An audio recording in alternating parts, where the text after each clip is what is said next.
From this to this. Wow, kalimpyo na. A day in my life as a full-time housewife diri sa mong balay. Pero di mabalaka kay palangga on tagamay. For today's video day, day. For the mini vlog ta karon day, Sumala sa inyo nakita, ako nagkisi-kisi pa diha sa akong higdaanan. Og nibangon ko diha una sa tanan mangayo gyud ta og pagpasalamat og giyag pagmando sa balang spirito sa Ginoo kanatong tanan. Before anything else. Uban ni ko ninyo karong adlaw kay manghinlo ko aning tibuok kwarto for today's video.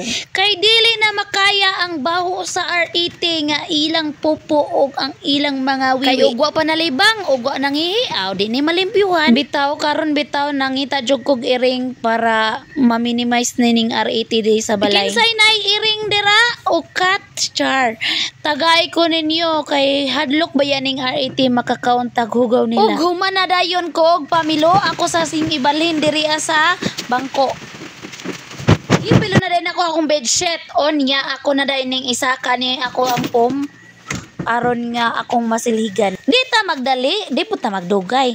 So mo ni abtik ko na din nato ning atong lihok para di ta mabtan og ugma. Nanilhig na dayon ko tibuok aning kuan. Babaw sa bed. Gibati na ko og kaigang bisag kadlawon alas 5 pa ni sa buntag. Nanudlay ko gi akong gibugkutan ni akong buhok kay igang na kayo nya mo na ang pagkabugko sa kong buhok. Di gwapa na ko so mag-arrange na ako diri sa ubos. Sugda na po dayon ako ni og rimos diri sa ubos kay maulag daghan og baho sa angso og ihi og tai pod lagi sa RET lagi diha hadlok lagi daw ning RET lagi og naihi og naayo sa ka experience sa akong mama nga usa daw ka babayi ang sugilan usa ka adlaw niya na may usa ka babayi nga nagtoothbrush didto sa sinalod sa ulan wala nila damha nga kay kini dieng sinalod sa ulan tubig giihian og gipupuan di ay ni sa usa ka RET kung sa atoa pa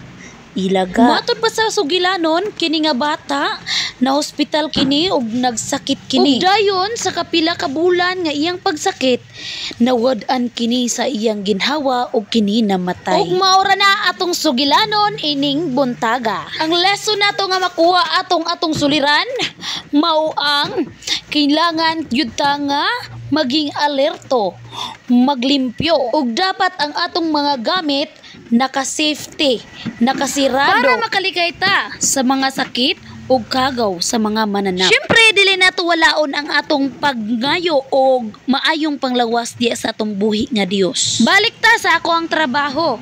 Gikuha na day nako ning ako ang kortina nga baho kayo og ihi lagi sa RET. Muning ako sa ning labhan aron ako na din ay mabalik og butang. Ining tak na ako na ning ibutang ang bedsheet. So ibig sabihin nga hapit na mo man ato ang video day. So salamat kaayo mga guys, mga idol, mga sisi, mga kaparyentihan ako nga kayo kay gihuman jud nimong nga video. Salamat sa imong pagtanaw. God bless kanunay.